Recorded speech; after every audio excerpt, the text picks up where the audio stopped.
Тозаққа кірудің өзі ақылы. Күндердің күнінде әкесі мен баласы серуендеп жүріп, екеуі ара сұхбат құрыпты. Әкесі баласына: "Балам, сен білесің бе, адамдар кейін жәннатқа тегін кіреді, ал тозаққа кіру ақылы болады" дейді. Баласы таңғалып: "Ол қалай сонда әкешім?" дейді.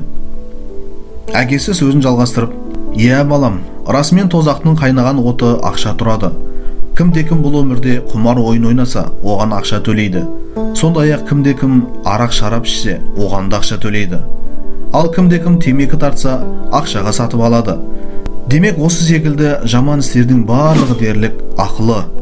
Ал керісінше жәннатқа кіру ешқандай ақыны талап етпейді. Мәселен, күнде 5 уақыт намаз оқысаң, ешкімге ақша төлемейсің.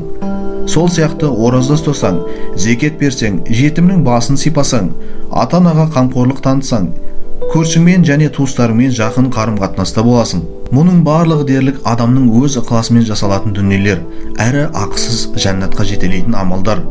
Ендеше біз тегін жәннат тұрғанда, азапқа толы тозаққа не үшін ақша төлеуіміз керек деген екен.